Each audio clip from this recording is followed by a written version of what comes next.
Welcome back to That Dad Guy. It's April the 7th, 2025, and today we're going to look at a couple more stamp albums. So, luckily for me, Leo Paul Legier, who plays cribbage with my in-laws, has been giving a few of his stamp albums off to my father-in-law, who's been passing them on to me. And so, last week I showed you one of his world stamp albums from 1935. Well, two more albums have shown up. This one, which is American stamps only, and it came out in 1947. And this world album, a little bit more rough for wear, came out in 1957, I believe. So what I want to do is go through and show you what these albums are like. It's amazing, some of the albums that you can find, whether you go to a stamp show, whether you buy them online as people are getting rid of things, maybe in an auction or something of an estate sale. They can be found in all sorts of different places, but the history side of it is what really intrigues me. What an album looked like at that time frame, what sort of stamps might be found inside that someone had collected, and the stories that are told within. That's what we're going to talk about today. That's what I'm going to show you from these albums. If you're finding my channel for the first time, make sure you like, you subscribe, you leave positive comments, you share with other people, and you put the notification bell on so you don't miss out on anything. I know a few of you have sent messages saying, I put the notification bell on, but it didn't tell me that one of your new videos had come out. I don't know what to say. If you put the notification bell on, it should do that. And couple people have said they've all of a sudden been unsubscribed, but they were subscribed before. So make sure, maybe if you're a long-time subscriber too, make sure you go in and confirm that you're still subscribed. I'm not sure what's happening there, but maybe there's a couple glitches happening. All right, let's get to it and look at the first album. First album I want to show you is this one here, America Stamps. So all the stamps within are from the United States. You can see the binding is still in pretty good shape. I have a little bit of wear and tear at the top. It's to be expected from a book that came out in 1947. America Stamp, the story of 100 years of U.S. postage. So right away you can tell it's not going to be an ordinary stamp album. Neither snow nor rain nor heat nor gloom of night stays these couriers from their swift completion of their appointed rounds. So that is kind of one of the mottos for the U.S. Postal Service. Sometimes here in Canada people say the same thing and say, no, well, really, no, that's an American Postal Service saying. You can see the contents.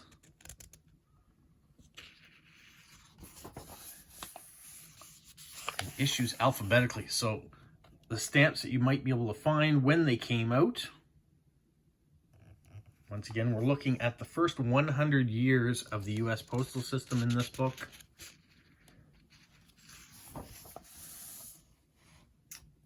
And where it starts, stampless covers. Now, I could go through and read this whole book, and that would be a video and a half for sure. We are just going to go through, take in all the beautiful artwork that's in here, the storyline in general. You can see the stampless examples that are there, postmarks, postmaster's provisional stamps. What's interesting about this book is that you're going to see some real stamps in it too. So it is a collector's book. It is something that tells the story of the U.S. postal system and all the different cancellations maybe that came out, or the progression of how things worked. You can see the sortation system here and how the men and women were working in the post office. Overland Mail and Pony Express. Things you might find, like saddlebags and things for the mail system. Some of the dates, issues of stamps. You can see how stamp sheets with perforations worked. And the stories. Some of these stories probably haven't aged well either that are in this book, so I can tell you that. But giving you an example of different stamps when they came out. And here's an example. Someone has had that stamp, and so they had the 2-cent George Washington, so they put the real stamp over where the image was, which they did over here too. Gives you an idea too how big the actual stamp is compared to the image that they're showing.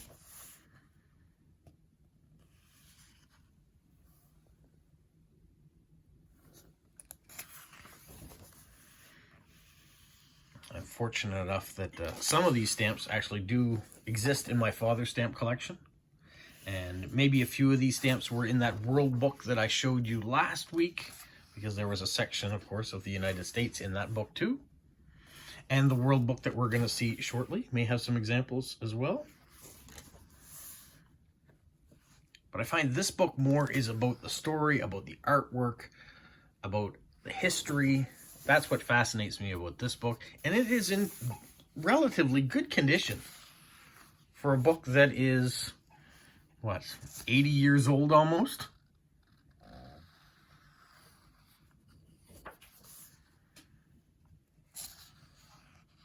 The Alaskan issue.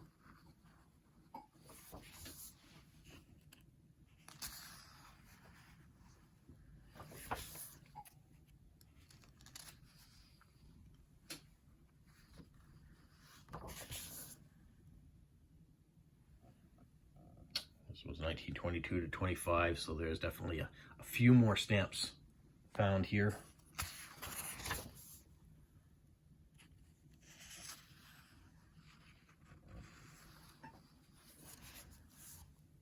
I could probably take the stamps from this album, fill them in for gaps elsewhere, and just preserve this book. That could use a little bit of tape right there, but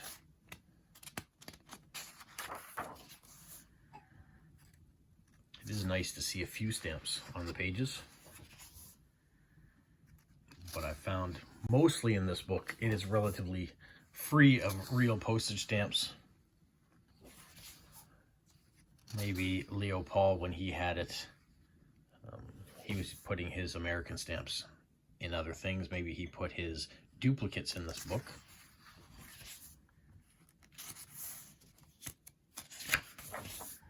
Or perhaps he acquired it as well. And it was something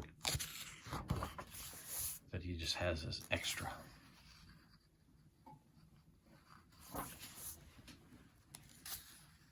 But yeah, the artwork in here is what gets me more so than the stamps that you can find on a few of the pages. Special printings, 1935, California Expedition.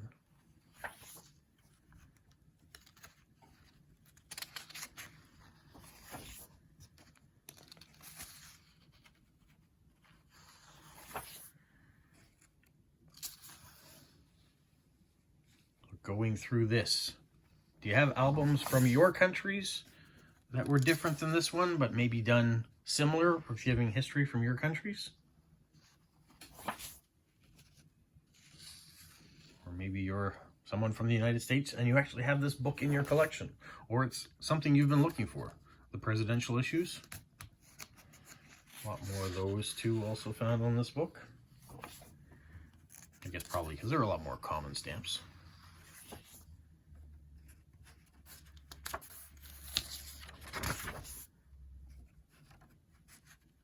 Panama Canal. Printing technology. Poets. Educators. Composers. Artists. Inventors. Whole series here. More Pony Express issue from 1940. Pan American Union issue. This is one of the things too. Growing up, we were told North America, Central America, and South America, 3 different continents. Now you don't hear Central America anymore. It's just North America and South America.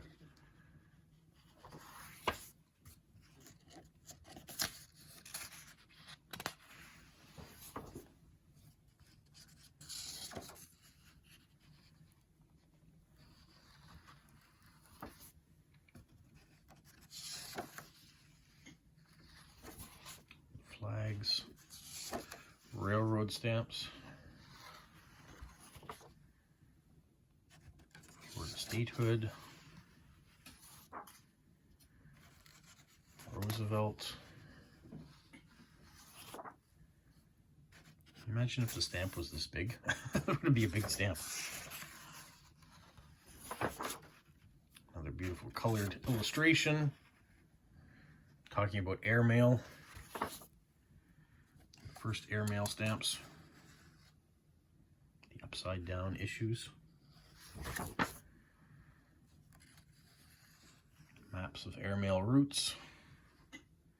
Lindbergh.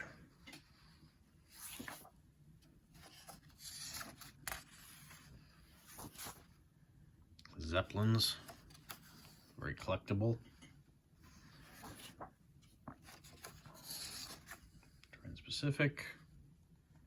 Eagle and Shield.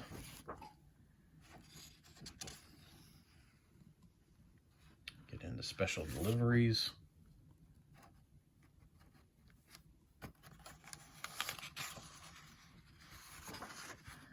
And then parcel post. And that's the first 100 years of U.S. stamps. The next book I have to show you is this one here. You can see is a little bit more worse for wear. You can see it's got a grade in there. So he had this when he was in school. The Majestic Stamp Album. And you can see dated 1957. We've got maps in there with probably some countries that no longer are named as they are on this map, including right there. Starting with the United States, and here you're going to be able to see that they've added a couple stamps here and there that maybe would have filled out the other book I just showed you a minute ago. And not quite as full as the book we saw last week. So we'll go through, see what stamps are in here and how this book is a little bit different than the other one. It's not as well put together because it's a ring binder almost. You can see Argentina stamps here. Definitely in the days of hinges. Australia. I haven't tried to pull them off, but I assume they're all hinged and not glued in. A couple for Austria there.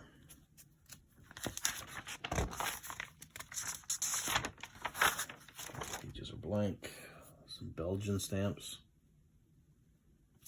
Taking a little bit of beating, those stamps too. Condition-wise, stamps. Some, there's a nice Brazilian one there, aren't as well cared for as some others. And you can see here we've got stamps that have come off. So the hinges have probably given out over time. You can see where it was hinged there before. You have stamps underneath.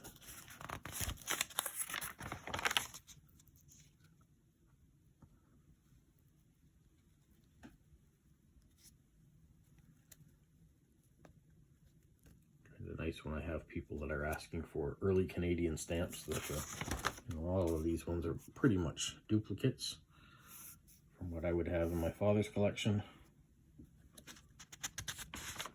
Some of these other countries, for example, I may not.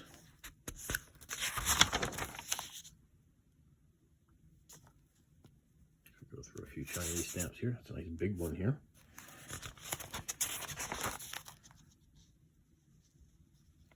Colombia. Congo. Some Cuban.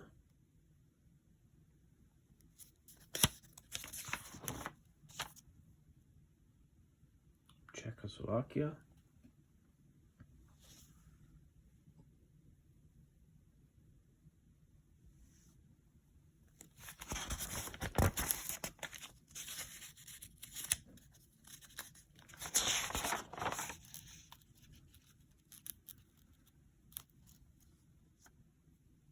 I can picture the child who was putting these in grade 9. I think that's what the grade was on the front of the cover. Getting all these stamps from around the world. This one from East Africa. Oh, it's not. It's Ireland. It's in the wrong spot. Egypt.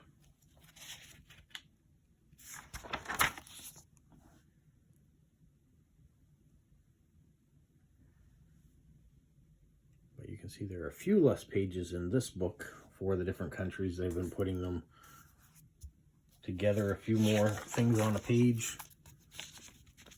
France.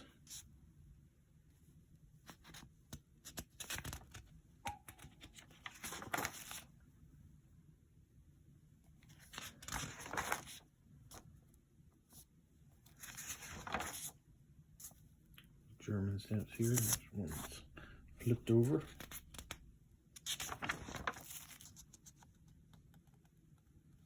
And unlike the World Book from before, you can see this is a post-Second World War, so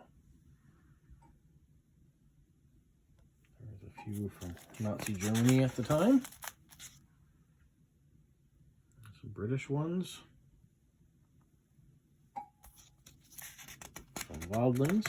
No penny reds, no penny blacks in this one. And from Greece, Honduras. This Hungarian page really took a beating, so someone's taken the stamps out of there. Same here as well. So it's probably been picked through a little bit.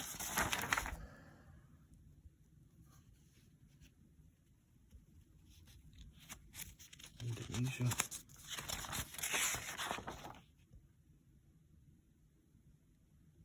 India. And here's where that Ireland stamp should have been, I guess, on this page. Italian.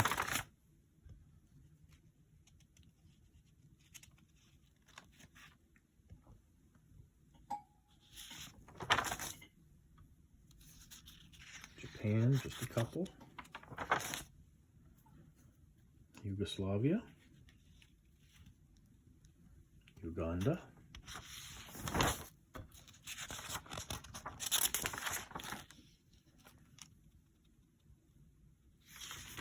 Mexico. Would have been nice in Newfoundland, or doesn't exist, or didn't have any stamps in there for that. The Netherlands. New Zealand.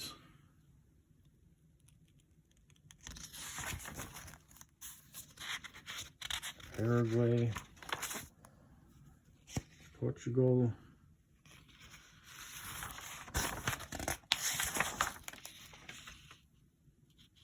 more loose stamps.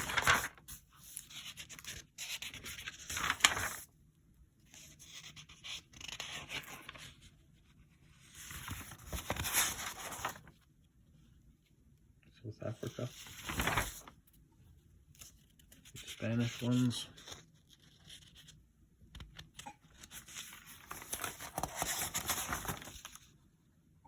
Sweden, Switzerland, Turkey,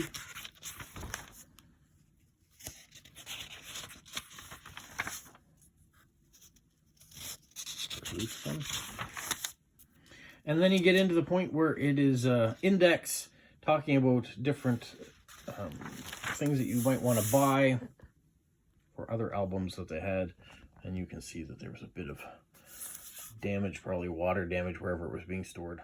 Once again, going to extend my thank yous to Leopold Legier for entrusting me with some of his stamp collection. It's been my pleasure to be able to go through and share it with you guys and be able to just explore a bit of history.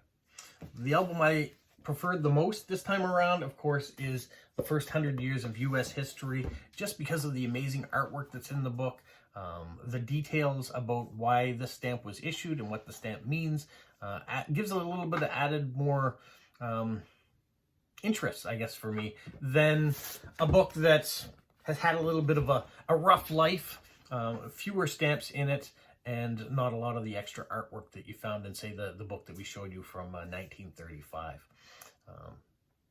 But fun just the same, and I'll get a chance at some point to go through to find out if some of them are missing from my father's collection, whether we can add in a few stamps there. We've seen some other stamps have been pulled out. or maybe it will be just fine the way it is. Leave it untouched. Leave that a bit of history the way it is. All right, well, that's it for today. I hope you enjoyed looking through these books as much as I did. Stay tuned. There's going to be more stuff coming to show you, more stuff to talk about. Doesn't end, and that's a good thing, because it's a fun hobby, and it's a fun way to spend your day if you love history. All right, you guys, have a magical week. What, Polo? You say like, subscribe, share, and tell all your friends. Who's a good boy? Who's a good boy? Bye. The next thing you're going to want to stay tuned for is Stamp versus Stamp. We are putting the finishing touches, Stn Main with Smokey and I, on our monthly video. That's coming out soon.